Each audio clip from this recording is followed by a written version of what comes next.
Are you an ambitious leader ready to break through limiting beliefs, align with your purpose, and thrive in your career without sacrificing your well being or postponing your true desires?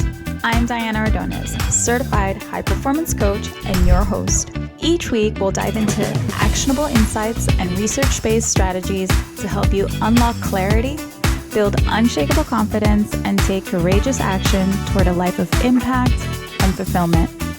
If you're ready to overcome fear, embrace growth, and step boldly into your next level, you're in the right place. Let's create a life filled with courage and purpose together. Hello, everybody. Welcome back to Courage and Purpose. And today I am joined by Miguel, who has 15 years experience in cybersecurity and is now managing a team. And you wouldn't think that someone that specializes in cybersecurity is now salsa dancing on his free time and creating memes for the salsa community, experiencing enormous growth in his social media following, which is now at a 42,000 follower count. And just recently, this caught my attention. As you all know, I also am a salsa dancer.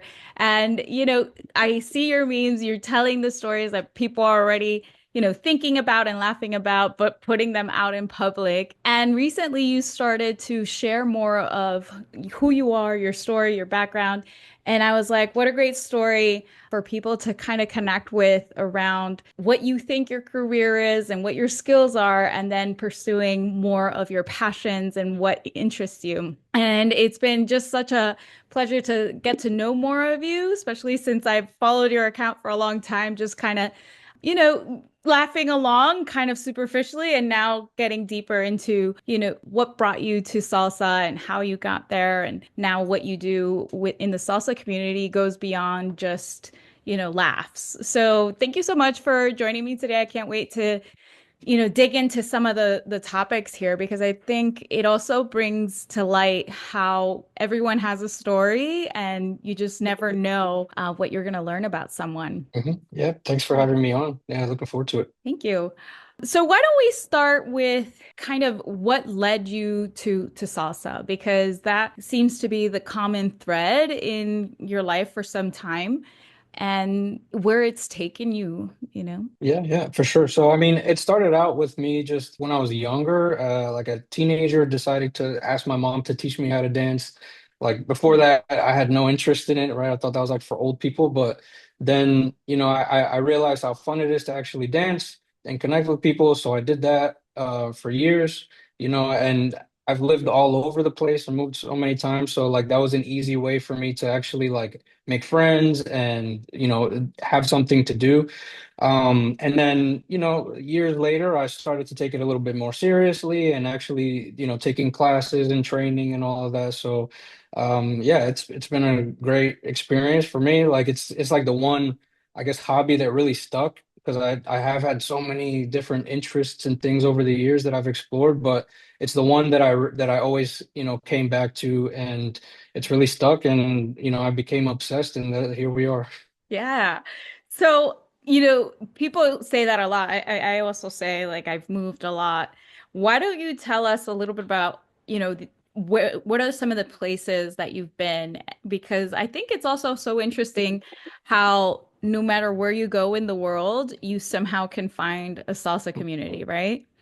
hmm Yeah, so all over the place, right? Like I started out, I grew up in South Jersey, and then around the age of 19, I actually joined the military, and I ended up living in Hawaii for a few years. I got out of the military and then moved over to DC for a couple of years. After that, I was in Abu Dhabi, then Amsterdam, then Philly, and now I'm back in DC. Yeah. But yeah, So, and at all those places though, like salsa definitely played a role, because again, like that's how I would, I guess, feel like home, right? Like familiarity and stuff, right? So then I would actually go to Latin nights and things like that, so that I could actually, connect with my culture and everything again. that's awesome. So Abu Dhabi and Amsterdam are clearly the ones that stand out the most on that list, For because they're sure. the most, unfamiliar. And so tell us about what took you there. What did you kind of learn from that change and what the life experience was like to be abroad in those countries? Even between Hmm. them, they're so different, right? Oh yeah, absolutely. So I mean, it was definitely interesting. Abu Dhabi. I mean, what brought me there was work, right? Because I had a former colleague that I saw that like moved out there, and I saw that things were going well for him, and I thought, yeah, I want to give it a shot. The appeal of like living abroad and traveling and stuff was always something that I wanted to do. So yeah, I made that move. It was definitely an eye opener, right? Culturally, like as far as you can get from American culture, I guess. Well, not too much. I wouldn't say all that. It's not that crazy different, but it was different. And similarly, Amsterdam was a whole different place where I even learned a little bit of Dutch while I was there. So I spoke the language a bit. But always, still kind of an outsider, right? So it's like coming from, being a Dominican American guy, right? Like and then going to a whole different country, it's like you don't necessarily find, people that you can relate to everywhere. So that's why if I go to, a dance thing, right, it's easier to find people that I can relate to. So that's pretty much why that was. I love that. So big culture shock. Obviously, you knew that going in. And obviously, Abu Dhabi, Amsterdam, they're far from home. And so a lot of people would see a move like that as a big risk and Hmm. probably really uncomfortable because it's so different.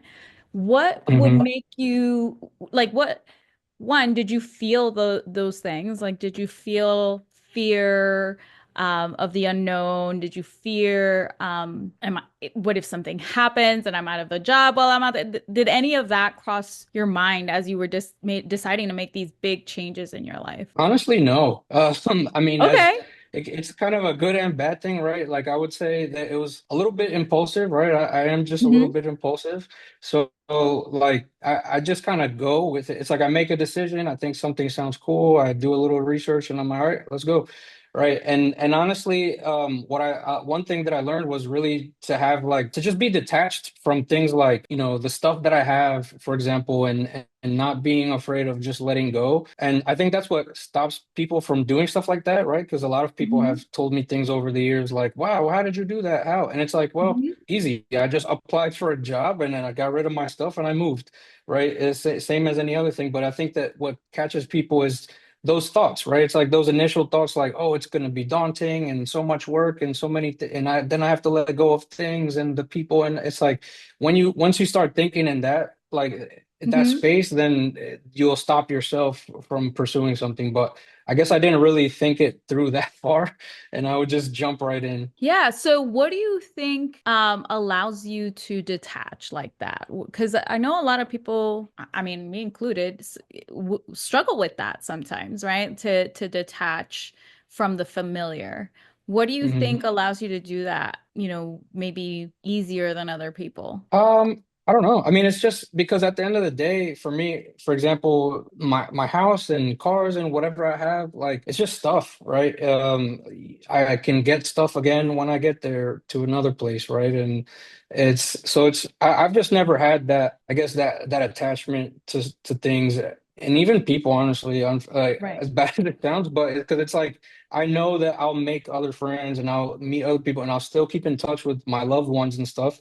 So it's never really been as big of a deal to me. Yeah, I would say that, the detachment from material things is definitely something that resonates with me. I wouldn't say I'm attached to things, probably because I grew up in poverty. So I know that I can do without them, and I know that things come and go, and so that's easier for me. But I think what is harder maybe is like the people or just the sense of familiarity, right?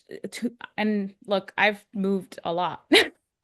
So I think it's proving to myself that I've been, no matter how many times, because I I grew up with my father being in the military, and maybe that has something to do with it for you too. Is like you were almost forced to move Mm, a lot already. exactly. right? So you already kind of proved to your nervous system every time I move, it was okay. It worked out. Like Exactly. I made new friends.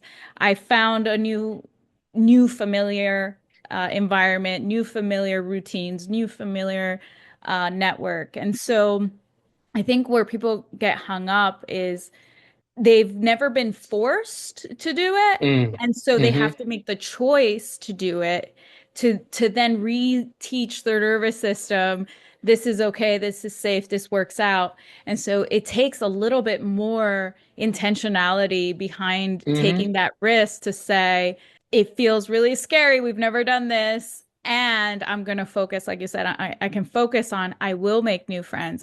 There's so much opportunity on the other side of the Exactly. things that I'm losing. So that's interesting that you did feel like, okay, no, it's almost like you were very connected with your intuition. You know, I understand what this could entail, and I'm excited about the possibility, and I'm gonna go with it. It wasn't Hmm. like you got caught up in a story about what could go wrong. It was more of an excitement of how it could Absolutely. go right. I Yeah, love no, and that so you're absolutely right. Like I definitely think that being forced to do it like initially was probably the thing that made me realize I can do this as much as I want, right? that. And also to your point, I was focused on what I would be gaining versus what I would be losing, right? Because in those cases, I actually the research that I did was like, for example, when I moved to Amsterdam, I saw that it always ranks high on the list of countries where there's good quality of life and a good healthcare system and just a good like safety net, I think, socially. So then when I look at those things and I compare it to like where I was, then I saw that it was better, then I would say it was definitely worth giving it a shot. I love that. So, how do you think that way of kind of thinking impacted you? Or before we get there, maybe talk about what brought you back to the United States then, because I know you went to Abu Dhabi, then you went to Amsterdam, and that lifestyle was very different. But what were some of the things that were going on when you were there? It sounded like, did you feel happy? Were you, all the excitement that you had for everything Hmm. that could go right? Did all those things come to fruition? What was that life like? Yeah, so I mean, there was a lot of good things, but then some bad, right? Of course, as anything in life, right? So moving to Abu Dhabi, for example, like what I learned when I was there was just that, money and materialism and stuff doesn't actually bring me fulfillment because initially, I was just thinking this is a great opportunity because it pays well, great benefits, and I'll be able to have, nice car and live somewhere nice and travel. And I did those things, and while they were, a great and life felt like very easy, ultimately I still had a sense of like there was like a void, right? There was still something Mm, missing.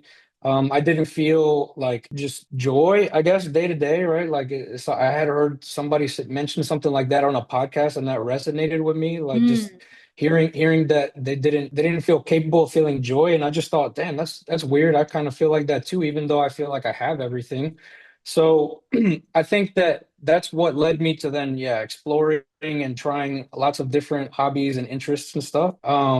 And then leaving, honestly, because I became bored, right? It's like I had, even though I felt like I had everything, like it's like I felt bored. And what I did mm, know was that I enjoyed my time when I was in Amsterdam because like I said, I traveled a lot, and I had gone to Amsterdam like 3 times before I decided, like, wow, I actually really love this place. I want to try moving here. So I did, right? I made the move, and then everything was awesome. Like I actually really love Amsterdam for sure. I actually even considered like renouncing my U.S. citizenship and staying long term. But ultimately, what happened was I split up with my son's mom at the time. And knowing that they would be moving back to the States, I didn't want to be apart from my son, so I came back and moved to Philly where I would be close to him and to our family. wow. So that's a lot, right? So Hmm. that concept of having everything you wanted and doing all the hobbies that interested you, but still feeling like you couldn't feel joy. So Mm. what what did you feel that you were missing when you say joy? Like, what was the difference between what you perceived to be joy versus what you perceived to be maybe pleasure or excitement or fun or novelty? Like, what was the difference between what you were really searching for versus what you experienced when you were, Mhm. buying things or experiencing hobbies, etc.? I think it's like purpose and meaning, right, in life, right? Because my job, like while I'm good at like what I do, it's not necessarily like a passion of mine, right? It's not something that I do for fun. It's just a means of, making money and paying the bills and everything. So I know now that I guess I was missing a sense of purpose, right? Like I wasn't working towards building anything for myself, and particularly, right? So then, and I know that we're not meant to just consume, right? So, Mm. I think that's ultimately what I found was missing. I love that. So, what I heard you say was like, yes, you may have been creating at work, right? Like you were producing something at work for someone, but it was nothing that you felt gave you a sense of purpose or meaning. And Hmm. so, tell us now where you find purpose and meaning. And I love the idea of creating something, like Hmm. building something versus just consuming all the time. Tell us like Hmm. what made that shift for you and like why that's so important. Well, ultimately, I ended up like starting to take salsa dance more seriously. And, it felt like, my whole life I've been kind of pointing me in that direction, right? It was like all right under my nose all along as something that I would just do for fun sometimes. But then when I started to take it more seriously, as I saw that it could be like I could use it as a means for like finding like purpose and meaning. And part of that is like, well, initially I thought, okay, well, maybe my purpose is just to be a great dancer, right? Like maybe it's to become a professional and to teach and to do things like that. But and nowadays I'm seeing, from having this page, blow up basically, and having such a like a big platform to share things, that it makes me feel like, well, maybe I can use it for inspiring, motivating, teaching, aside from just also entertaining people, which is mostly what I do. So, yeah, so then I feel like that gives me a sense like, okay, I'm part of a community. I'm contributing to it. Like I'm possibly helping people because people give me such great feedback all the time about how much they love the page and how they feel like, heard or seen or whatever. So, yeah, I think that's basically what was missing and what it gives me now. Yeah. So I think one of the questions that comes up for me, and maybe someone else that's listening is thinking this too, is you mentioned that what led you back to the States was that you broke up with your son's mother, like you guys separated. So you wanted to be close to your son. Hmm. What part of how has your relationship with your son maybe evolved? Because I'm sure a lot of us feel like our children, right, are a big part of our purpose. And Hmm. obviously your son is very important to you. Otherwise, you wouldn't have made that major transition from a place that you loved to back home to be near him. Maybe talk about how that was different, how your role as a father was different from the sense of purpose that you feel now, or if that relationship that you have with your son has evolved as you've changed your perspective about what purpose is. Yeah, so I mean, because I think ultimately is nobody just has like one purpose, singular purpose. Like think, I Hmm. guess like we still have like other responsibilities and people and things that matter. And obviously, like your kid is a big part of that, right? Like I wanted to make sure that he had like my influence and stuff in his life, like knowing like because yeah, without that I can't imagine like what like not playing a role like in his development and stuff. Like I just couldn't imagine that. And what I do, it's like, so while that is one of my purposes, right, is to like be the best father I could be to him, I also just think that him seeing me like working towards like goals and trying to like yeah, like find meaning in my interests and things. Like I think that that's also like a positive thing that he takes away from like watching that as he grows up. I love that. So it's not just about your purpose to provide and to be there and give them guidance. It's also about role modeling to Yeah, being a him, good example, exactly. right? Of the things that you would want, for him to pursue and have meaning and to have something that he cares about and that it goes beyond just the role of a father like technically, but more of the role Hmm. of the father in your like being the role model, Hmm. exemplifying the things that you want him to be able to live out for himself too. Exactly. Yep. Yeah. Love that. Yeah. And you're basically modeling for him to find purpose, to not only pour into other people, but also to understand that you have a soul that right? That finds joy and fulfillment in the things that call you. Hmm. So tell me about you talked about a platform, right? Because now you have a lot of people's attention who, are resonating with the things that you're putting out there, and you want to kind of leverage that to do more good. What do you think having a community has changed in your life? Like how has that influenced your life? And I what's interesting is this community grew at a very difficult time for you, right? Do you want to kind of Hmm. like what led you to start the page to begin with, right? Okay. Yeah. So I've always like for as long as I can remember, like created memes and stuff just to share with my friends and stuff, like in group chats and things like that. And so when I started to get obsessed with like salsa dancing, ideas would just pop into my head of creating memes and stuff for that. So I would share with my friends. And then I saw that there wasn't really a lot of that like on Instagram, even though, there's meme pages for all types of things.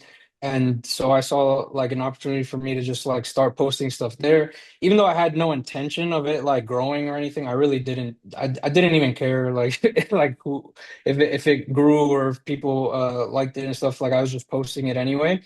And then it just kind of grew naturally.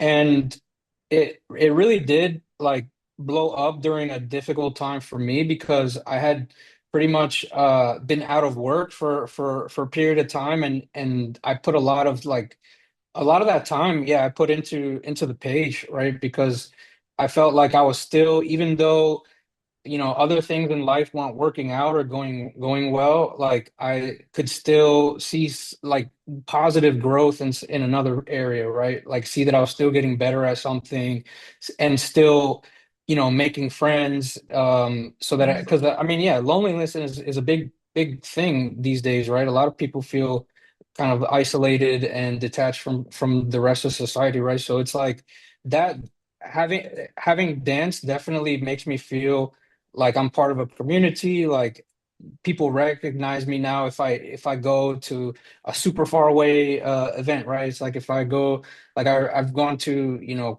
Colorado or like Canada and other like Florida places for dance, and people recognize me there, right? So then it's like I feel like I have friends anywhere I go, and yeah. So I mean, what could be better than that, right? That's very cool. Makes the world feel much smaller, right? Right, exactly. And like you can connect with, yeah, so many people from all walks of life and stuff too.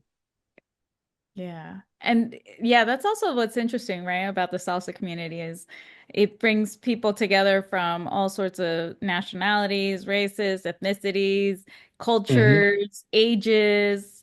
Like you find people on the dance floor, as teenagers all the way up to like their 80s and 90s, right? Hmm. Maybe probably even beyond. Right? Yeah, definitely. Yeah. I hope I'm dancing at that age. Yeah. Me too. Me too. What I also hear when you're talking about this is, this is kind of something that fuels you and energizes you and gives you a lot of a lot of joy. And yet a lot of people sometimes think if their career isn't the thing that does that for them, that they're in the wrong career. And Mm. yet what I heard from when we were talking too is it's the career that's been able to enable you to follow Exactly. that, right?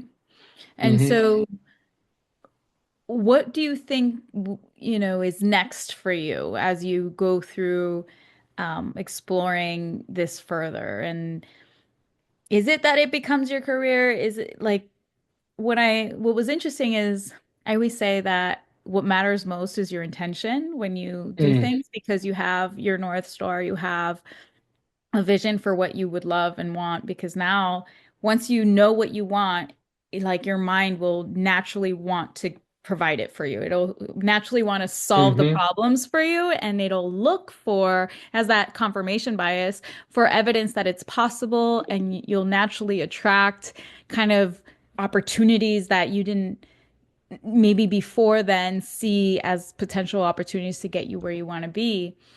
And yet, it sounds like when you started the page, it was really just about like connecting with people by saying what they were already feeling and thinking and making them Hmm. laugh, Hmm. right? And so there's this like middle space of kind of following your intuition versus being in your like masculine energy and really being the go-getter. And I'm curious, do you have that North Star, that vision, that I like ideal future that you're aiming for in Mm. the back of your mind always? So, I mean, I guess like I don't, because like when it comes to dance, for example, like when I decided to like start training and taking it very seriously, like I didn't have a goal per se. Like it wasn't like I thought, well, let me do this so that I can become a teacher or so that I can become a competitor or performer or something like that, right? It's like I started and I'm going at it with the intention of just I want to see where my potential like takes me, and whatever opportunities come as a result, then I'll pick and choose what I want to do. But it's not like I had like a overarching like destination in mind already. It's just like I just wanted to explore and see how it goes, right? Like how good can I get, right? Or like what can I do with this? And naturally, yeah, like doors do open up. And I've noticed that like through what I've been doing because suddenly, I'll get invited to go be part of a team or I'll get invited to be, part of podcasts and things like this, right? And I'll get, free passes to go to congresses, right? Or like people asking to do, brand deals type of things, right? So it's like with all of that, it seems like it's just growing naturally, right? Like it's just like the people are getting put into place into my life and stuff like that I need to meet, and um, I'm working on like the skills that I need to develop and stuff like naturally. So it's kind of like an unfolding process. Like as long as I keep focusing on it and just watching it unfold. Love that. I do resonate with the idea that finding your purpose is kind of just a journey, right? Just following your curiosity, Mm. and not making it be like the end all to everything, Hmm. like you looking for the answer because it does kind of reveal itself on the journey and it's really kind of when you finally get a lot more clarity that you look back and you realize, oh, this has been a theme in my life Hmm. this whole time, right? Hmm. At least that's how it happened for me.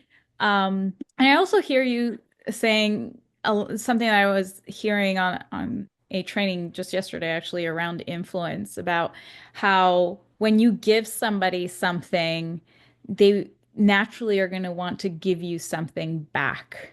Mm. And so one of the biggest ways to influence people is to like give them what they already wanted and they will naturally just and you could do this just naturally because you want to make an Hmm. impact on your community. Sure, some people will use that kind of as a manipulation tool, okay?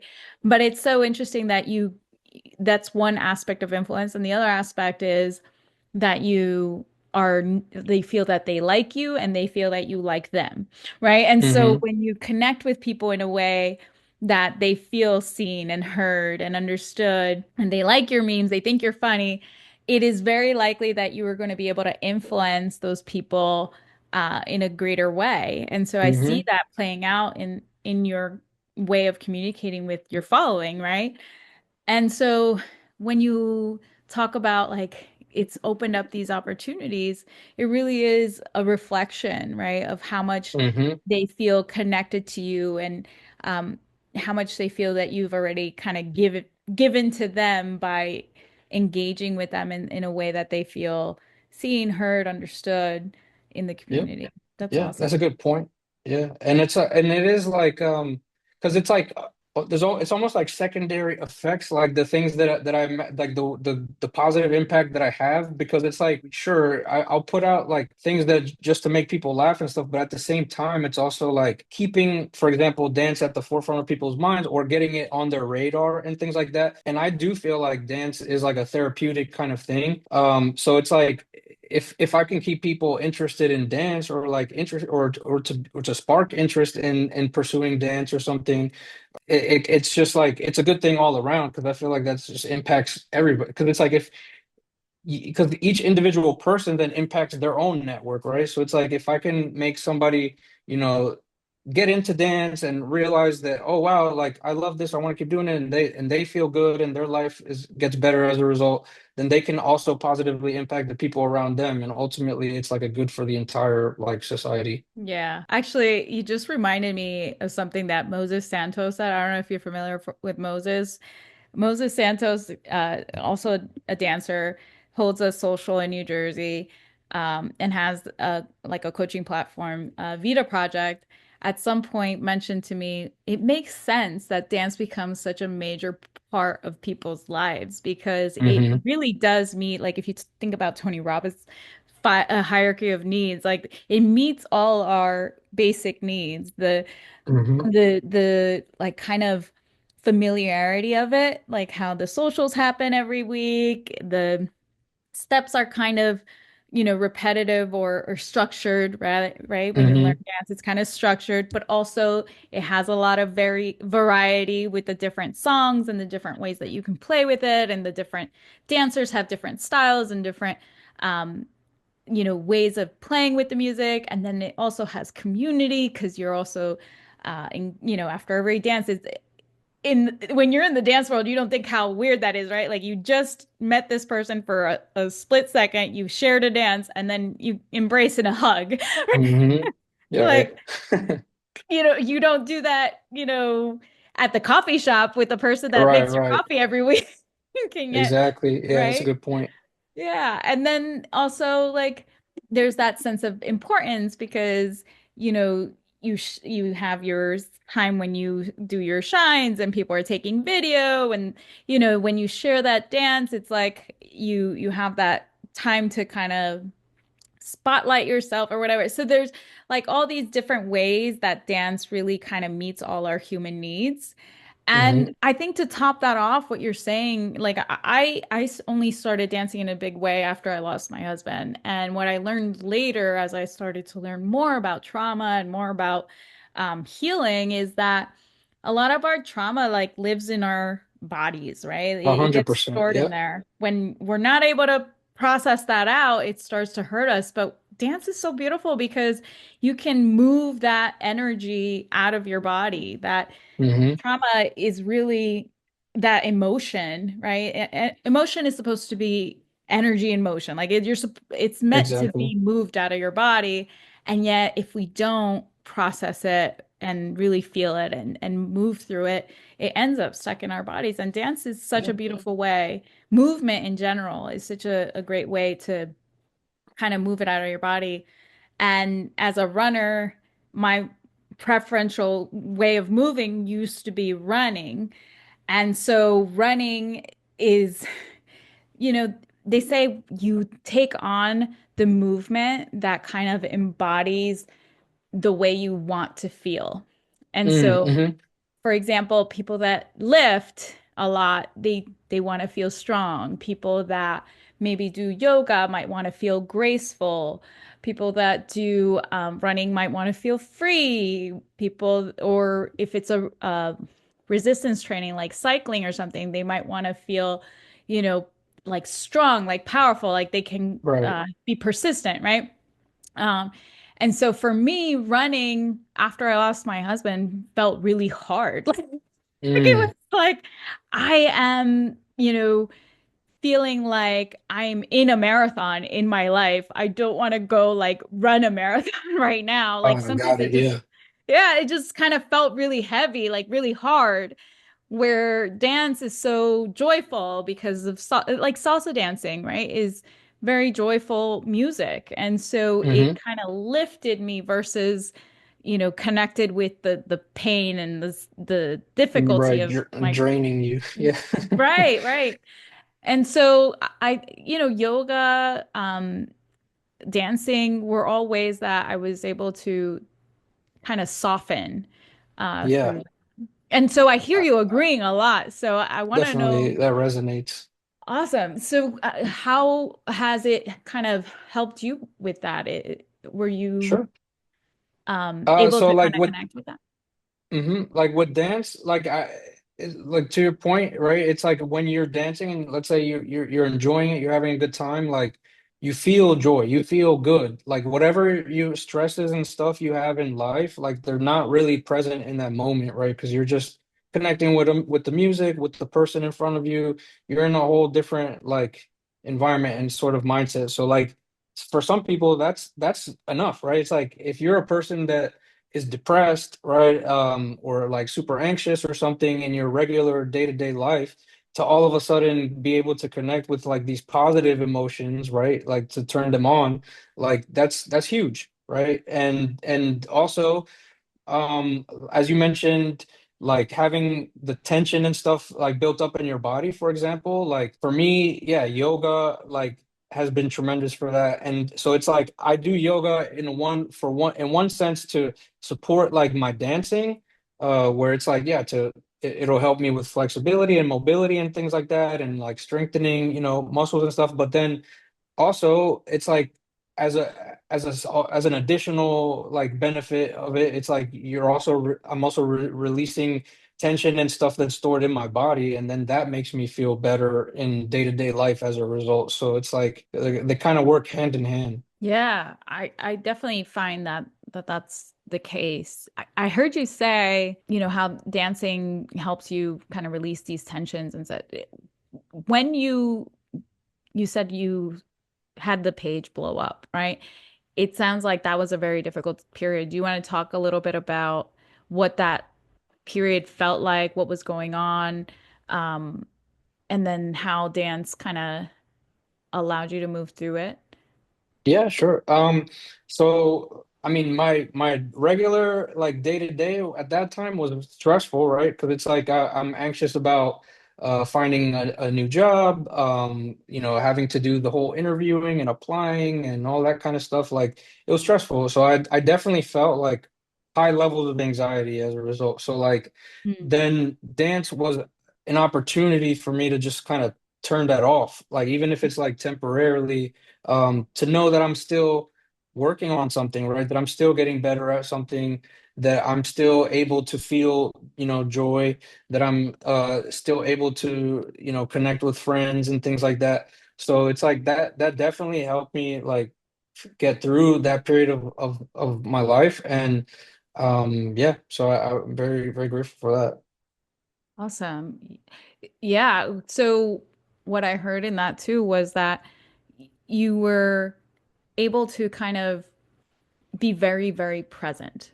I know that's what Yeah. it did for me too, is like once you start, learning a lot of turn patterns and you're Mhm. starting to, right, grow and everything, it's almost like your brain literally can't handle anything but what's going on in the dance in the moment, right? And so it really forced me to be very present or I might miss the turn signal. I Mhm.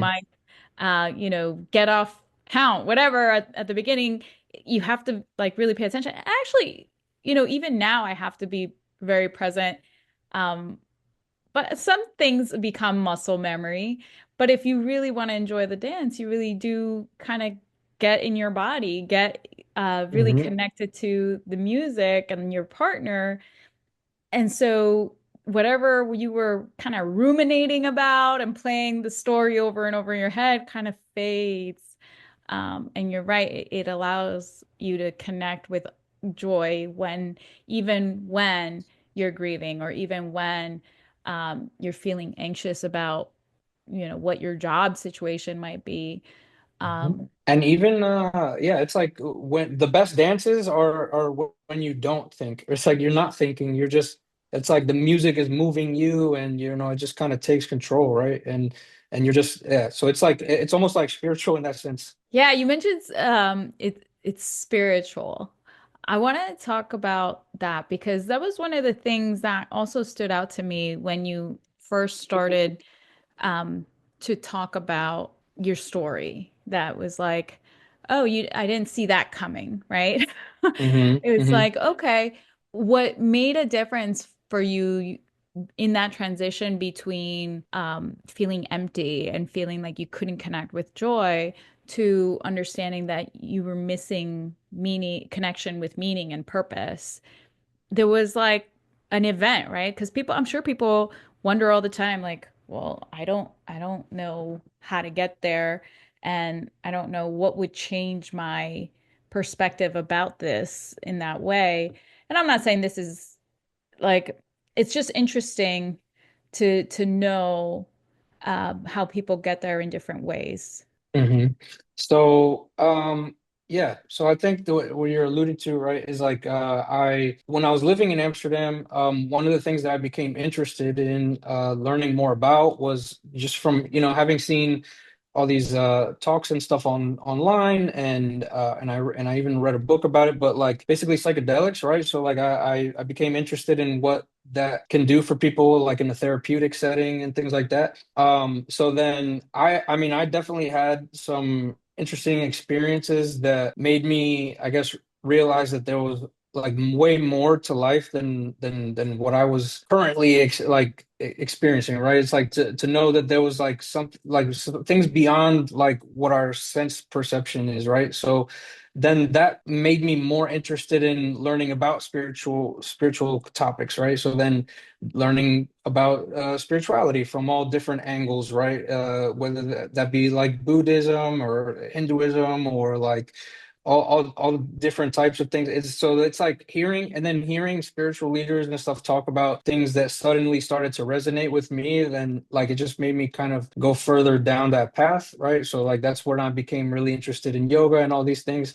But I think ultimately what I think those things did for me was also to I guess like kind of shake up the what I thought were like hard connections, I guess, in my mind of like if like I'm this type of person and this is what I do, and it's like because then all of that kind of dissolved, and then I realized I'm actually free to choose what I want to do and to I guess to restart at any time and decide I want to be different or I want to do something different, instead of putting those fake limitations on ourselves that we do, right? So I think that it opened me up in that sense to like, yeah, to just to go with my intuition and things like that. Yeah, that's powerful to even understand that you had what you call these fake limitations, these what I would usually refer to as limiting beliefs, right? Exactly. Um, so to even acknowledge that takes a big step, to acknowledge that what we've been told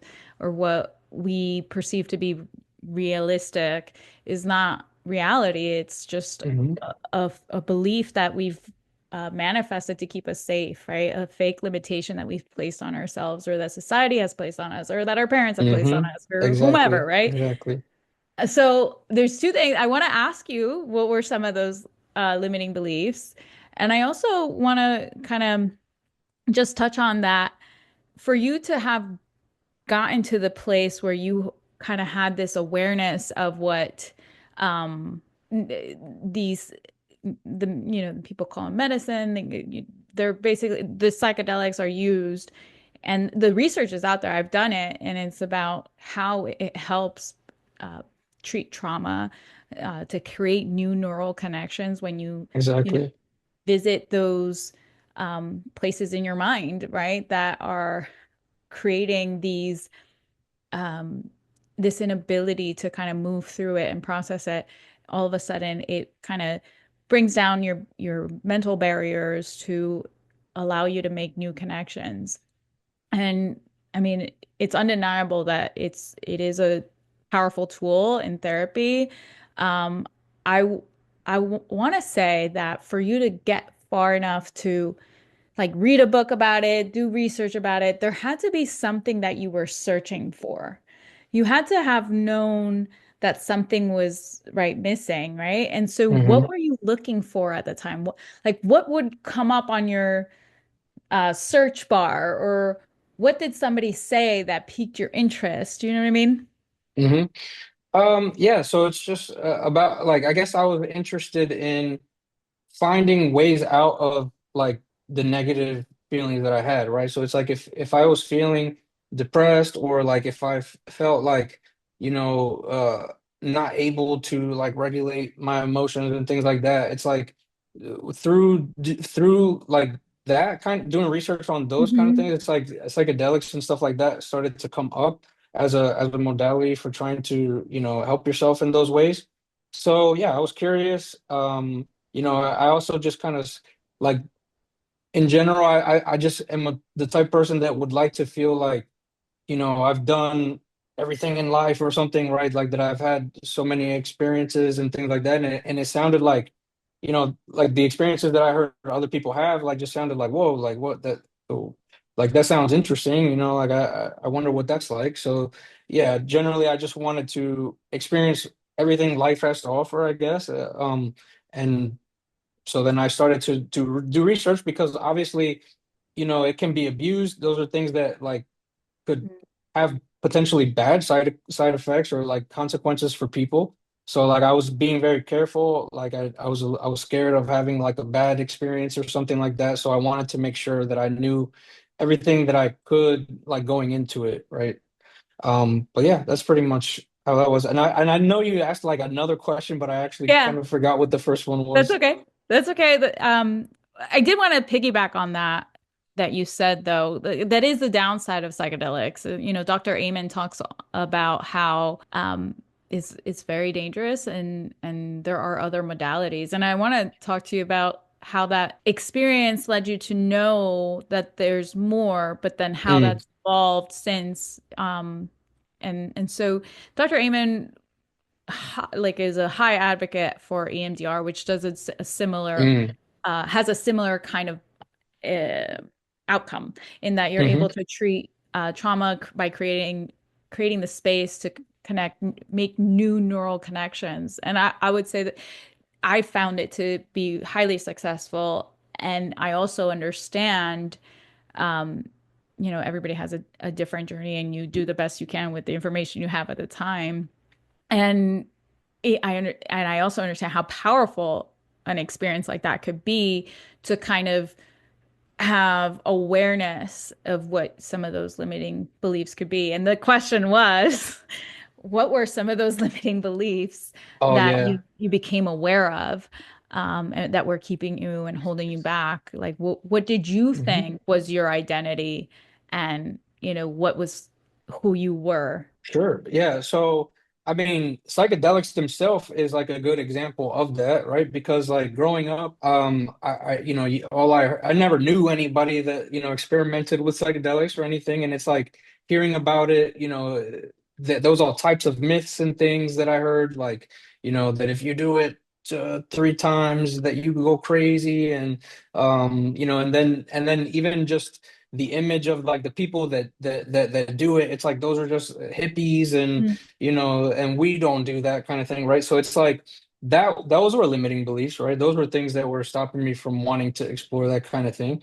So ultimately doing it though, it's like the best way I could describe it is that it's like an easy way, right? So it's like almost like taking it's like if you imagine, you know, life being like a building with an elevator, right? And then it's like you get on the elevator when you by taking these things, and then it takes you up to like the top floor, and it opens the door, and you see, you know, this beautiful, amazing penthouse, right? But then as soon as that wears off, like the clothes is shut back down and you go back down to where you originally started, right?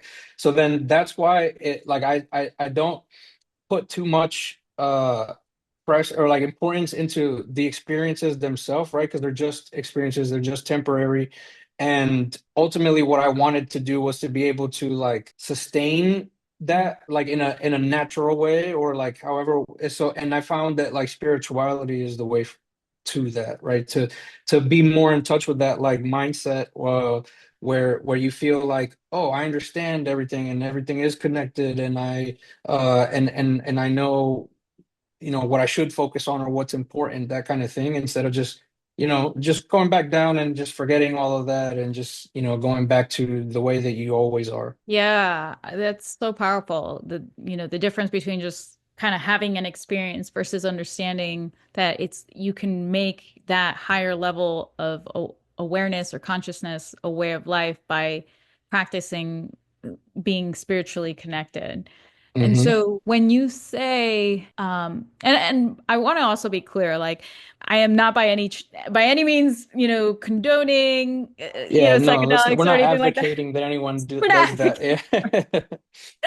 Yeah. I think it's just what was part of your journey, and everybody has a different Hmm. journey. And I will say it is dangerous, and that's why I wouldn't like be promoting it necessarily because it's not like one, two, or three times, but it is something that if you aren't responsible and you don't know how to manage it, that yes, you actually can kind of lose your mind, like Hmm. almost in a literal sense, like you can Hmm. kind of lose your mind. And now, fortunately, because there's so much research, there are therapists that are using it very responsibly and in a very structured way to give people the opportunity to heal from trauma, to Hmm. heal from depression, to heal from anxiety by creating new neural pathways. Because the way my therapist explained it with EMDR, it was kind of like you're in this loop that you Hmm. formed very early on, right? Because of a traumatic experience or many traumatic Hmm. experiences. If you think about complex trauma that people try to call like little trauma, right? And so what happens is like your brain tries to like make up for this situation. Oh, not make up, but protects you from that situation by going into your rational mind because it's not safe to Hmm. feel your feelings in the moment. And so it creates this way of like kind of problem solving for you. And so you get into this rumination of the thought that keeps you safe, whether Hmm. it's in some cases, you know, I'm the problem. Like if you go through a very traumatic experience when you're a child, where your parents aren't able to meet your physical or emotional needs, not by any fault of their own, but as a child, you can't process what's happening. And so, Hmm. as a defense mechanism, you could develop a belief that, oh, I'm the problem because if you're the problem, I'm never going to meet my needs. And that's so scary. And so instead, if I'm the problem, I can change myself and act differently and manipulate the situation in order to get my needs met. And so what happens is you get stuck in this loop of I'm the problem. How do I fix this problem? How do I, fix myself or change myself? And so it's really just to avoid the discomfort of, oh my God, like this is really painful. This is really hurtful. This person, maybe it's in a relationship, maybe it's even with your child. Like when it pings that subconscious belief in some way, like it triggers it, you're like, I'm the problem, I'm the problem, I'm the problem. And it's like that's how you're wired in your brain. And because it's too painful to see the pain from your childhood, it's like it can't actually move the emotion through you until you go through this experience where it opens your mind. Because EMDR is about engaging both sides of the brain, right? And so Hmm. it kind of like puts the guard down and is able to take you out of the loop to give you access to the rest of your Hmm. mind, basically. Hmm. Um, Interesting. and so I psychedelics kind of works similarly, but it Oh does it yeah. in a much like it like pushes you through that, right? Yeah. And Uh, the way I could describe, I have a good like kind of way to describe that visually too, because it's like if you think about your mind and like all your thoughts and stuff like as a like a mountain with snow on it, right? And people ski down mountains, right? And let's say people always take the same path, right? The one that's like the least resistance, the one that's like been already carved out in the snow. And then taking psychedelics is just kind of like plowing everything and flattening it all out so that you can go down new paths down the mountain, right? Instead of the one that you're always going down. And I think MDMA also kind of works in a similar way to what you were just describing because it's been used for like PTSD, people with PTSD, Mhm. for example, who it's like when they're triggered normally and they have like a memory or something that they can't they can't work through or whatever. It's like if MDMA makes it like just okay for them to explore those thoughts and those emotions and to process them instead of just running away or avoiding them. Mhm. Mhm. So yeah, that's one thing. And then another thing, which where I this is why you don't need these things, right? Is because, for example, typically what like when we're just thinking on normal day-to-day stuff, like thinking about what we have to do in the future and thinking about what we did in the past and just in general thinking about like ourselves in our at all times, like that's referred to as like being in your default mode network, which is like common whatever structures in your mind like are typically engaged for you to be in that mode. So like taking psychedelics is like it will actually turn off the your default mode network, and suddenly you have access to way more in your mind, right? And the other, but something else that does the same thing is meditation, right? So you can meditate and shut down your default mode network, and then all of a sudden have access to like more of yeah, just new connections in your mind. And for those of you that are listening that don't know what some of these things are, like MDMA is like the psychedelic that's been kind of approved to be used with therapists. Hmm. And when you talk about default mode network, comes up for me, I've never actually heard that term used that way, but what I associate it with is the idea of your ego, right? Mm. Like your Exactly. ego, Yeah, that's what keeps your yeah. ego alive. Yeah, Right. Like your ego is built up by all the experiences that you've had and all your beliefs about who you are. exactly. And it's there to kind of keep you safe. And it's there to make sure that your perception of your idea of who you are remains intact. Right. Hmm. And so it sounds like you've been able to see how meditation allows that voice to kind of quiet down and Hmm. observe things as opposed to continue to place judgment on things, right? Exactly. Yep. Yeah. Yeah, and a lot of people talk about like psychedelics and experiencing ego death. And it is kind of this idea of shutting down like your attachment, and then we talk about that a little bit, your attachment to who you believe you have to be or you are or how things have to be, to then just kind of observe them and have access to kind of more of you, because it's not like you lose control when you're doing EMDR or when you're doing psychedelic. Like you're still you. It's not somebody else in your body trying to make these Hmm. decisions for you. It's just people say that when the ego kind of experiences ego death, it's more of really your higher self or your soul. Um, it's more for me as a Christian, it's more of your connection to the Holy Spirit.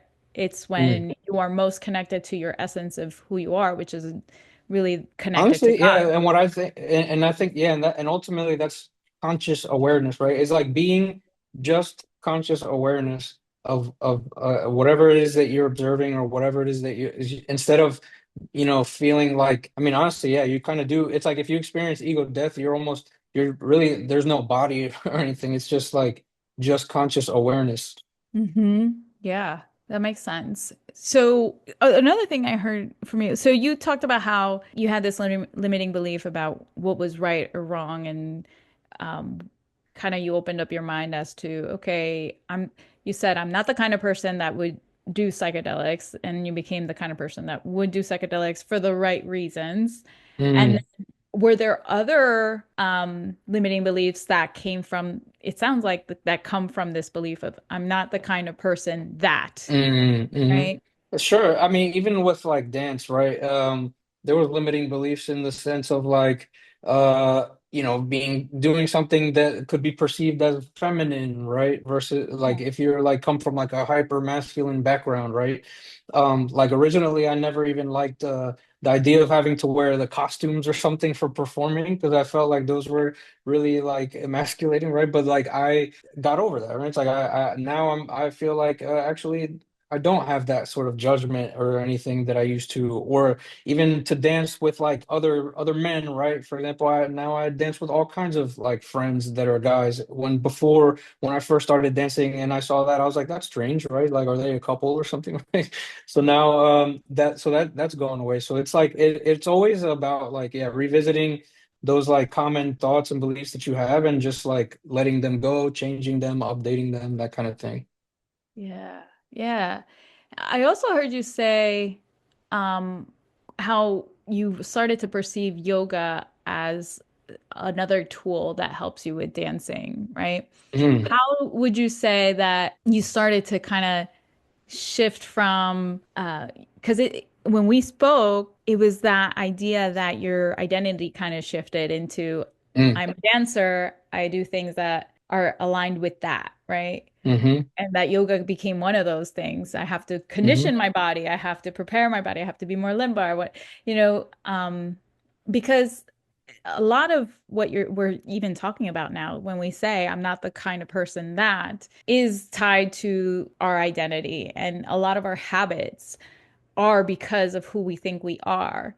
And so the biggest change to our habits always happens if we change something in our perception of what our identity is, right? So Mm. people that smoke are smokers, right? Mm.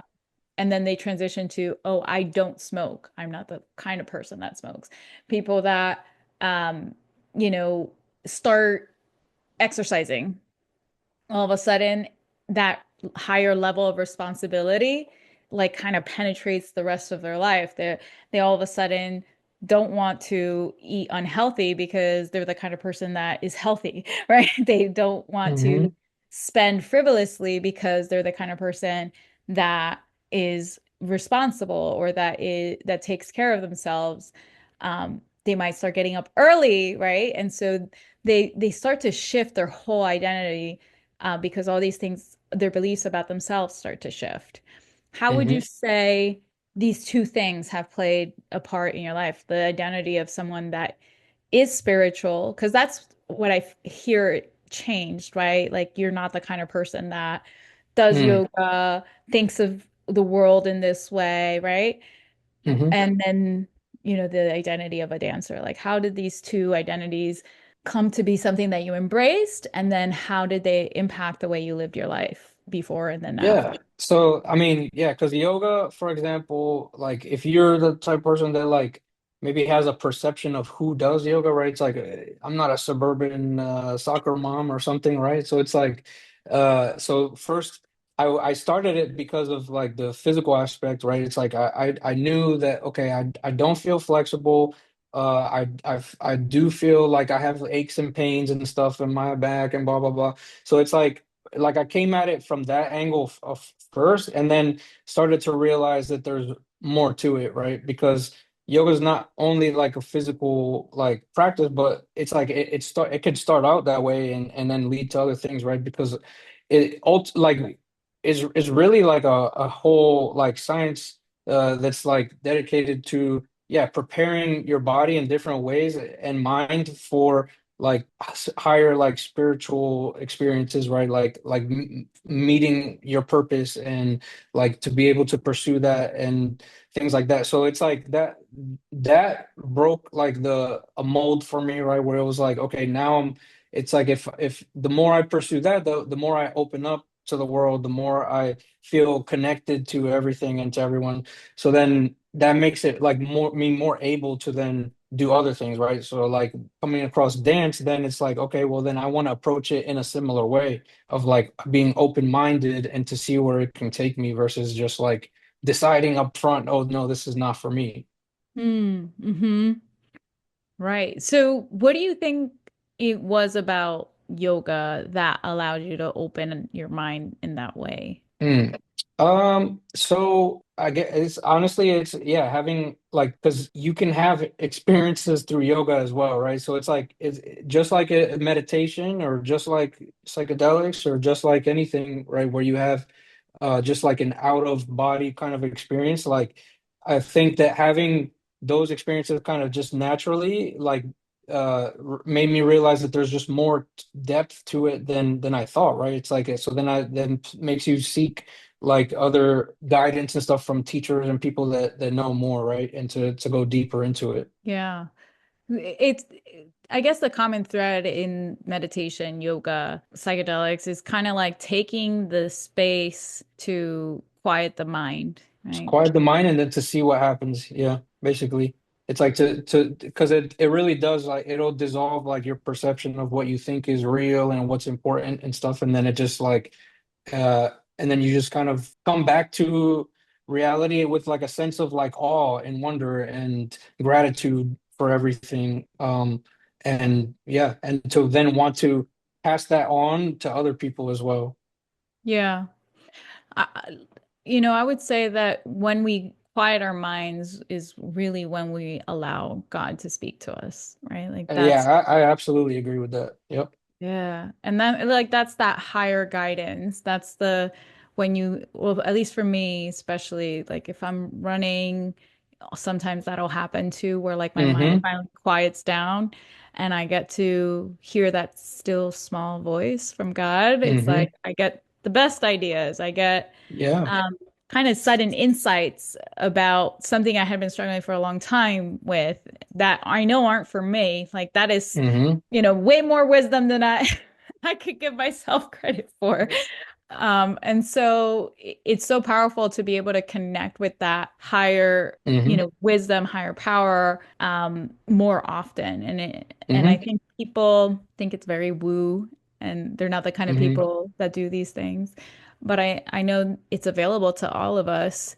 Yeah, Um, and and their experience. It's like do you have to because there are methods of like of getting those experiences that like make you then believe, right? Because it's like if you just hear someone else just telling you, yeah, well, this is what you should believe in this, right? But you don't experience it for yourself, right? It's like then why would you believe that? So yeah, ultimately, I think that it's a lot of different methods of kind of getting to that same thing, right? To connect with God, right? And to hear that like the higher self speaking to you and to realize you're a smaller piece of like a much larger thing. for sure. Yeah, so that I like you said too, it's like you have to have an experience, but to have an experience, you have to be open to having the experience. Hmm. And that quiet time is also when you're opening to prayer, right? When you are opening to connecting with that. It's hard to explain to someone that's never experienced that they're just kind of waiting for it to happen. Well, it's never happened to me, so clearly it's not real for me. It's like you in the Bible says like, you know, knock and the door shall open, seek and you shall find. Like you do Hmm. have to Hmm. play a part. God is not ever going to kind of like force himself into your life. You have to kind of be willing to seek, right? Is Hmm. what I hear Hmm. you say. Yeah, that's definitely it, right? Yeah, it's definitely the like playing an active role in that, right? Instead of just waiting for it to happen. But also, I do think there is a part where it's like I you got to be careful not to go into things with expectations too. Mm, Because it's like I don't like get on the mat and expect oh every time to expect that something's gonna happen or that I'm gonna have some insight or something interesting, right? It's like I don't have the expectation, but then when it does, it's like okay, cool, and then I integrate that. But it's not that I go in like because you can't look at it as like a means to an end, mm. right? It's like more just going through the process, just doing it. Yeah. That's that's a good point. I mean, I know there's several times where, I would get frustrated. I would be praying about something and I want to hear from God. And I'm Mm, like, I'm not hearing from you. yeah. Tell me the answer. But it's Right. like, yeah, we can't have that expectation. We have to kind of trust that Hmm. it'll we'll hear and we'll see what's meant to be revealed to us at the exact right time, At the right? right time. That's right. Yeah. Yeah. Yeah. It's so true. And I do believe that God does seek us in some way. Like he places people in our lives, he'll place Mm, things in our lives to kind of open our eyes or turn our face towards him. hmm. Um, but it's like the Bible says, if Jesus knocks at our door, we have the option to open it or Mm, not, right? Like I forget what the scripture is, but the message is he will knock and it's up to you to kind of open your heart to him and let him in. And I think what you're saying is that it's worth like exploring to it's worth definitely. Definitely.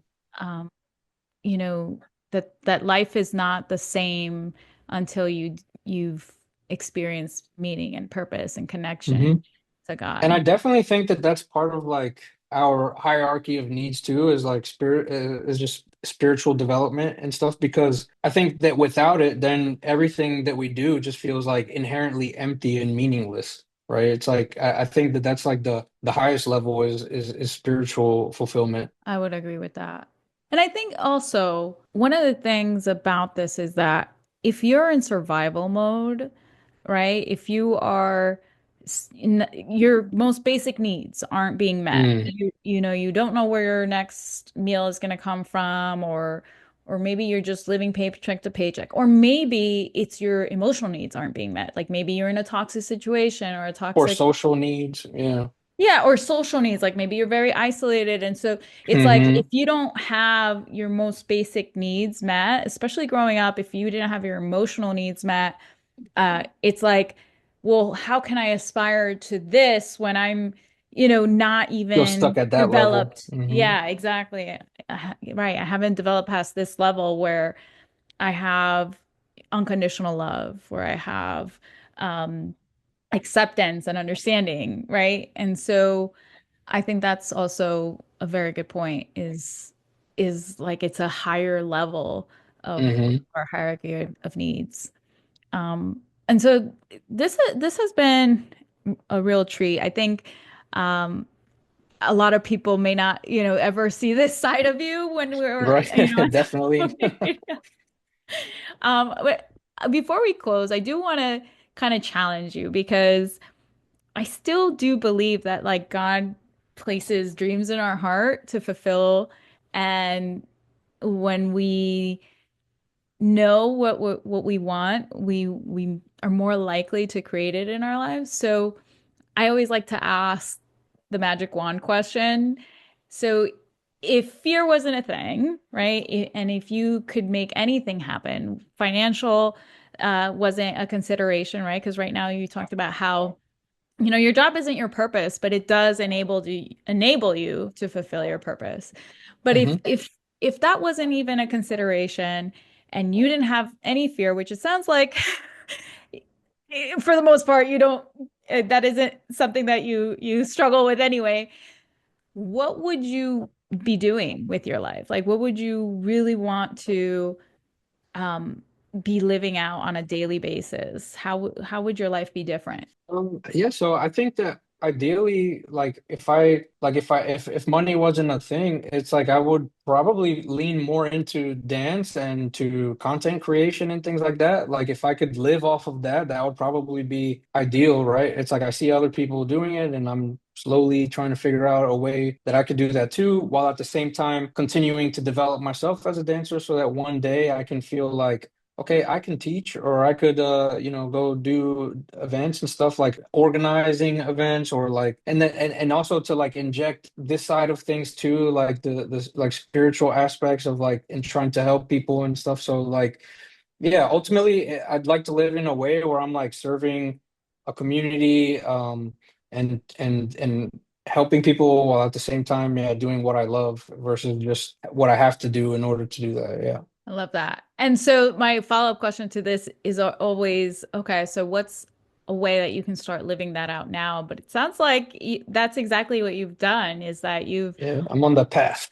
yeah, Yeah. and some people like when I ask this question become really like overwhelmed by the big vision that they don't um like make the connection where it's like if you want to be, let's say, a dancer like you're talking about, or even if it's something totally different, if you want to be a computer programmer, if you want to be a reporter, if you want to be, um, I don't know, a therapist, right? Like whatever it is that you would do if you money wasn't a thing and fear wasn't a thing.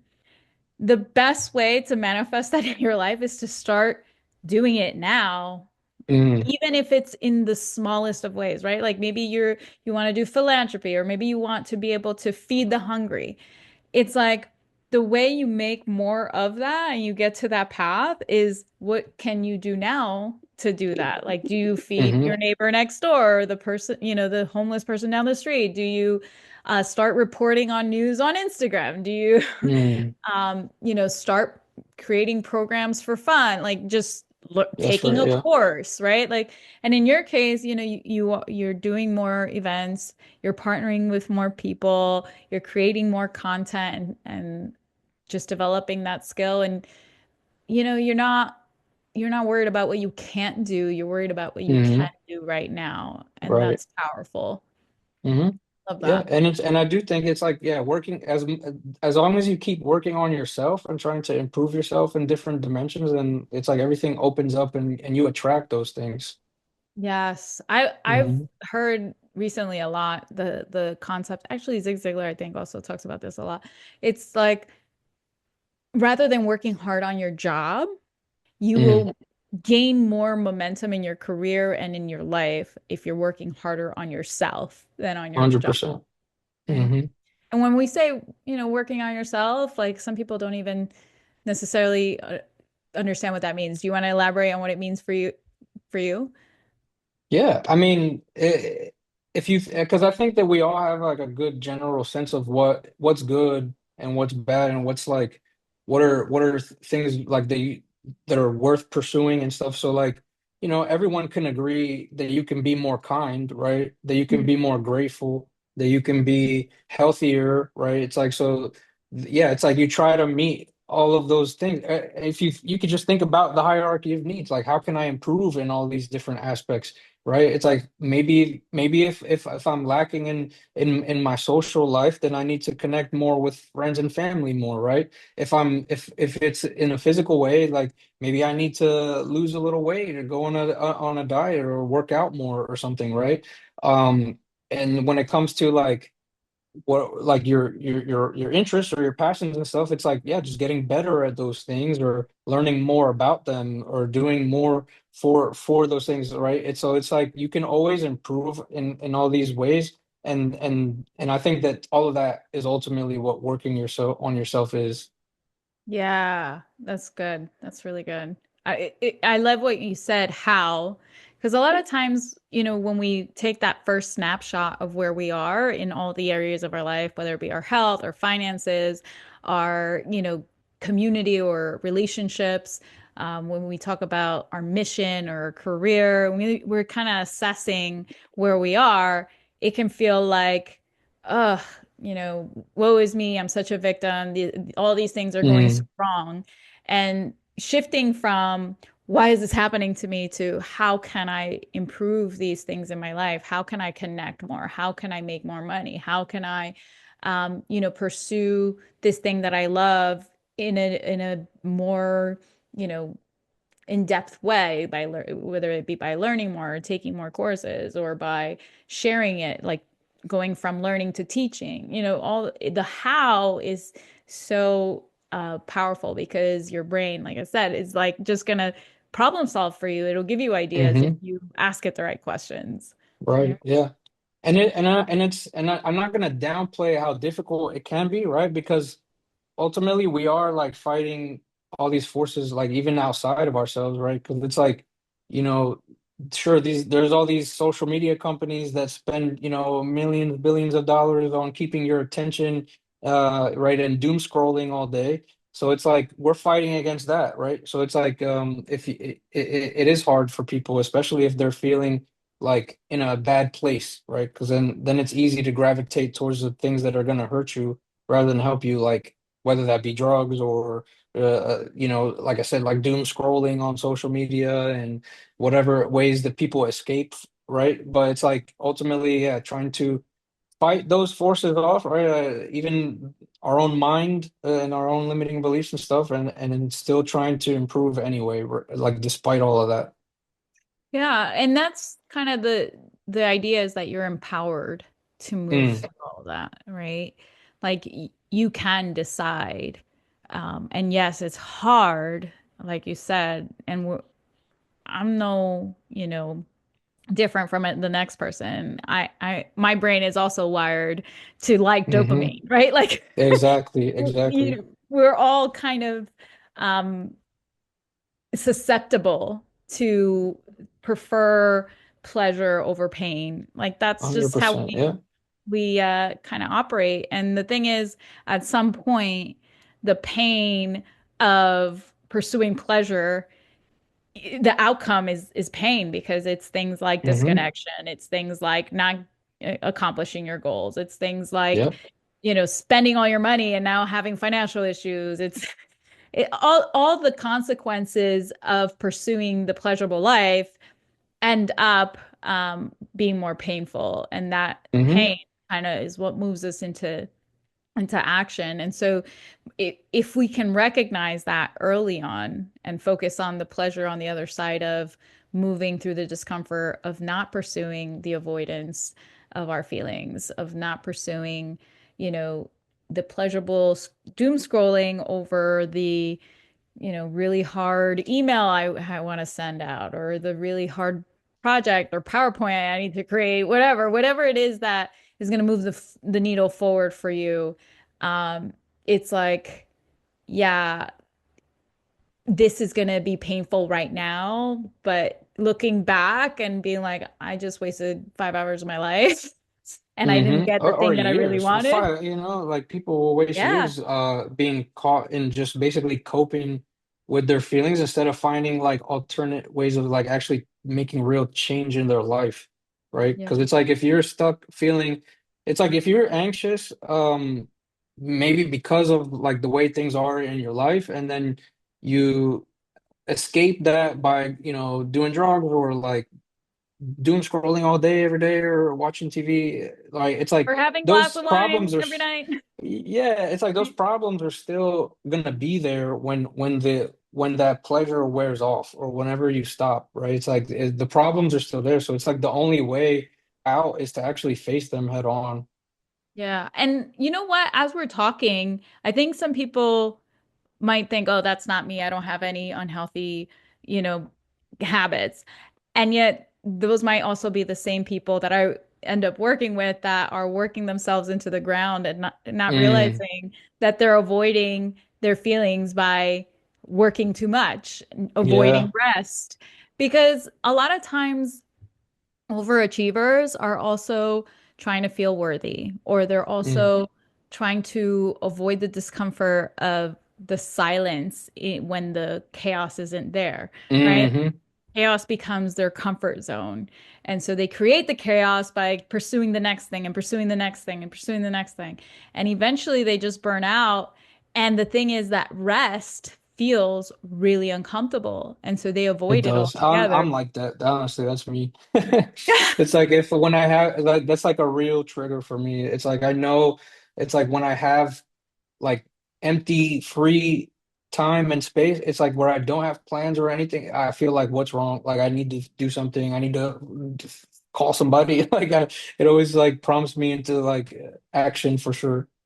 Yeah. So how do you like really challenge yourself to sit in that silence and that Yeah. stillness? Yeah. Yeah. And Yeah. That's literally it. what usually comes out of that?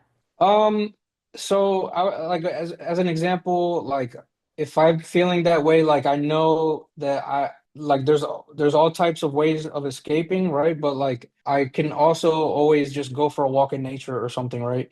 And then doing that, like I'll come, it's like your mind will kind of work out like whatever um things that it's like ta like tangling with, right? And then all of a sudden you realize, oh, there's actually nothing to be necessarily worried about. I can just relax. Like I do need rest. Like maybe I'm just tired, right? It's like so Yeah. yeah, it's like ultimately it brings you back into the present instead of just constantly ruminating and things like that. Yeah, I love that you've kind of identified what works for you. I think time in Mm. nature, whatever brings you closer to being a human being as opposed to a human Yes. being Yeah. is 100%.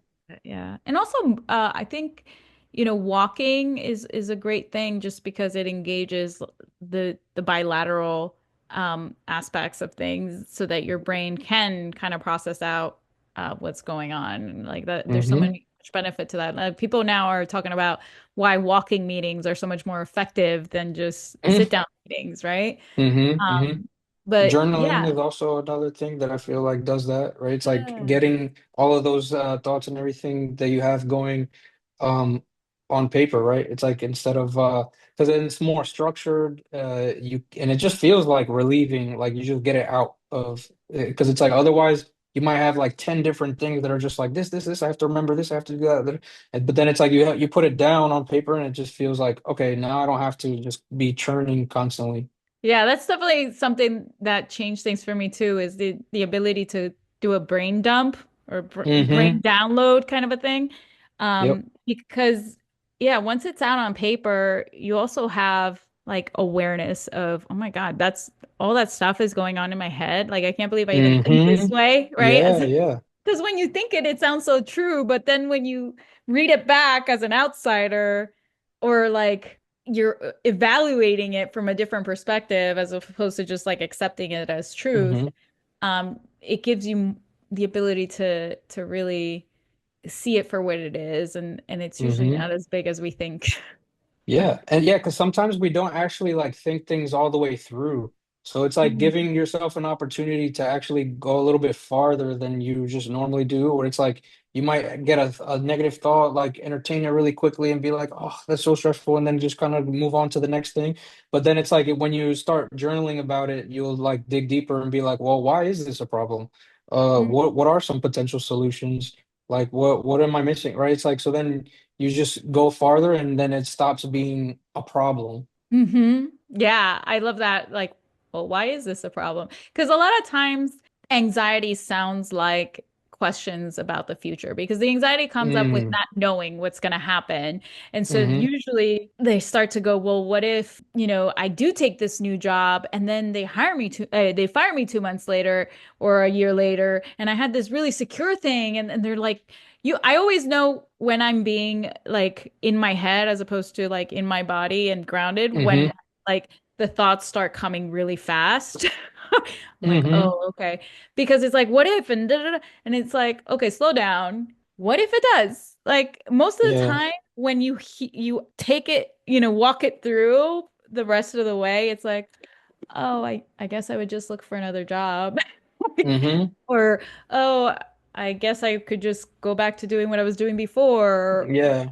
I guess I would just rebuild my business or take out a loan or whatever. Like your Yeah. brain will come up with some solutions to your Mm-hmm. problem because at the end of the day, that's the real belief is whatever happens, I will figure it out, you know? Exactly. Yeah. Because all those worst case scenarios ultimately aren't really as bad as we imagine usually.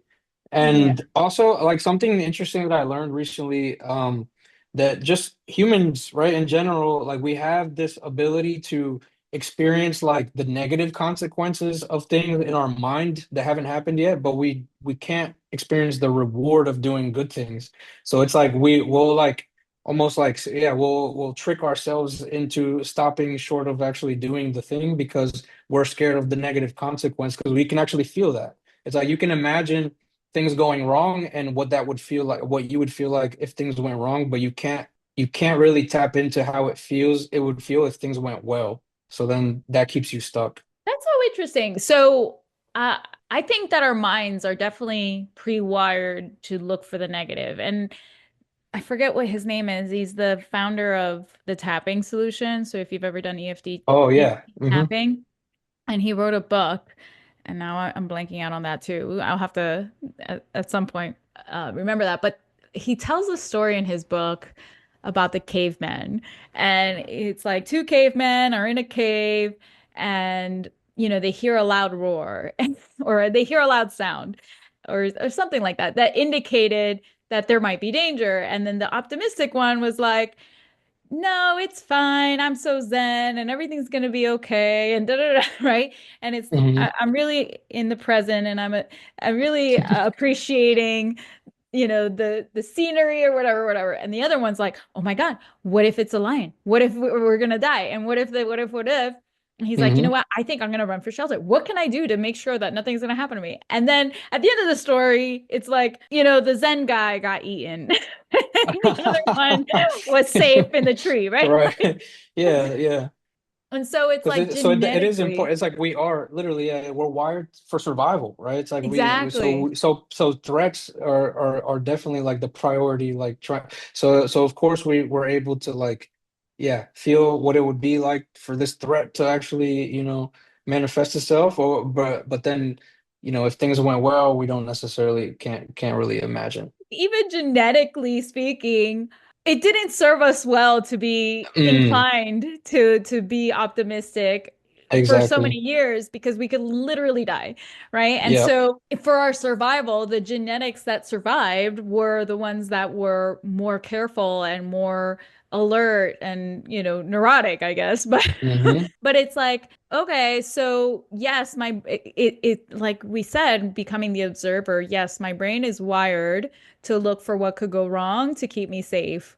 And I can also, I'm in charge of my brain. And so I can be an observer of, I see you, brain. You're trying to keep me safe. Thanks for that. Yeah. And that's a And practice. Like yeah. you have to get better at that. It's like you literally have to like put in reps like it's an exercise. So every time you do that, it becomes like a like stronger, like it's become you're it's like becomes more of like your default like way of thinking, but it's like you literally have to practice it. Yeah, 100%. Actually, Denon matching Chuck, I forget how to pronounce his name. He says put in the reps. Like that really is what makes the Hmm. difference. Every time you want to, you know, do the easy thing, whether it be get the phone, avoid the hard conversation, watch Netflix, grab the glass of wine, like stop yourself and create a new pattern. Okay, you know what? Let's do this instead. And it's in the reps that you start, like you Hmm. said, the ski slope is one way. The minute Hmm. that you start choosing a different path, you start to kind of rewire that. But that the same goes Hmm. for fear. Not only are our habits habitual and on a pattern, but so are our thought patterns. And so every Hmm. time that we say, "Oh, this is scary. I should not do it. I'm not gonna do it," you kind of keep creating that same path. Every time you say, "This is scary, we're gonna do it anyway," Mm, or "This is uncomfortable, we're gonna do it anyway," you start to prove to your nervous system that that's the path that is also safe, right? Like you start exactly. to, and then eventually you start to say, this is the better path. And eventually it just becomes kind of a part of who you are. It's kind of like the moving, right? From country to country. It's like, I'm sure as kids, it probably did feel really scary. Hmm. And then, or when you start in the military as an adult, even like at first, it probably did feel scary. And I'm not saying by any means like force things into your being on purpose that are meant to like just for the sake of it. Like I Hmm. mean, there's greater meaning and purpose behind it. It makes sense to do that, but not like we don't create traumatic, situations that are traumatic for our nervous system for no reason. When you have Hmm. that bigger purpose or meaning for you, it was, well, I want to continue in this career path. It's providing for me and my family, etc.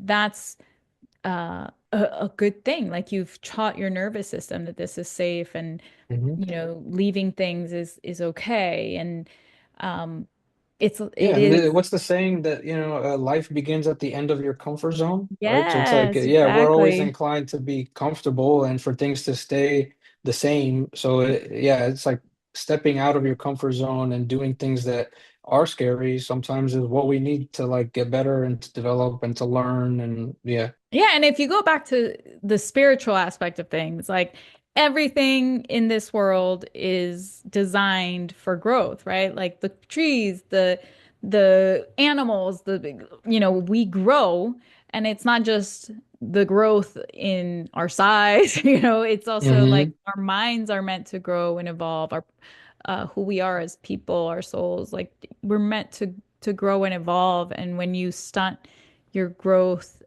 because you want to stay the same, that does lead to kind of that stagnation and lack of purpose and fulfillment and joy Hmm. because Hmm. you And were feeling meant stuck. to Yeah. grow. Yeah, Hmm. exactly. We're not meant to be stuck. We're meant to change and evolve. And the way to do that Hmm. is unfortunately to be really uncomfortable. Yeah, and unfortunately, our brains and like our bodies haven't evolved at the Yeah, same rate as human society, right? So it's like that's now true. instead of being out in the wilderness and hunting and gathering, right? It's like we're forced to be in this, even though we're not designed for it. Yeah, yeah, that's true too. And so we have to be intentional, right? Hmm. Choose to be intentional, like you said. When you recognize that you are kind of in your head and you need to get back in your body and you seek out nature, that is, where we're meant to thrive too. It's true. Hmm. Hmm. Yep. So I think Awesome. yeah, if I that's also part of my if I could have everything my way, right? It's like to be more closer to what how we would be naturally, right? To live in a way where I could be out like somewhere. Honestly, I don't like being in the cold, so I would like to just be somewhere nice and tropical and warm. Yeah. Well, so I lived in Jersey and I moved to North Carolina, and this year there were two snow dustings and I was still like, it's still too cold. I agree. Right. I get it. The cold is not for me either. But this has been awesome. Thank you so much for taking the time to talk to us and Yeah, of talk about your course. journey and how you were able to go from this cybersecurity management job that has nothing to do with what you do kind of on your off time and how you know your journey has led you to new meaning, new purpose, and it's just been a real treat to get to know you a little bit better. It also, I think, gives people perspective that see a different side of you that you can Mm, influence in a different way. I love getting to know people in the dance community and just connecting on a deeper level. I always say like hmm. I don't do small talk, and I love going to a good social, but that is like you're in Very between surface dances level, yeah. is very surface level. Exactly. Mm. Exactly. Yeah. No, and thank you. I appreciate opportunities like this. Like I do feel like yeah, it's like almost like a disservice to just kind of keep the things that that have helped me like inside and just for myself instead of like sharing the knowledge with people and then possibly helping someone else like to discover and to do things that'll help them too. Awesome. Thank you so much. If people want to find your page, see what you're up to, where should they find you? Yeah, just go to Miggy on three, Miggie on three, Yeah. oh and three on Instagram. Yep. Awesome. Yeah. That also, kind of has a story of its own, right? It's the whole idea of like salsa is danced primarily either on one or on two, Colombian style. Um, you know, Casino. There's like all these different styles of dancing, and so the on three is kind of It's kind of a actually play that on that. it's a play on that. Yeah, So it's yeah. Because it's almost like yeah, I just want it to be different, right? It's like just the anti pro dancer or something, right? Like to just on my own thing. right. What is it? Dancing to the beat of your own drum. Exactly. Yeah, that's a good way to put it. Yeah. Love that. Well, thanks so much. And we will catch you all next time. All right. Thank you. Bye. Thank you for tuning into today's episode of Courage and Purpose. I hope today's insights inspired you to take bold action and align your life and career with what truly matters to you. If you're ready to dive deeper, I invite you to download my free Action Indicator Assessment, a powerful tool to help you uncover what's holding you back and take the next step towards clarity and confidence.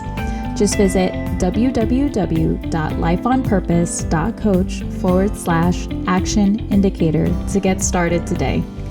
If you found value in today's episode, please subscribe, leave a review, and share this podcast with someone who could use a little extra courage on their journey. Until next time, stay true to your purpose, lead with courage, and keep thriving. I'll see you in the next episode.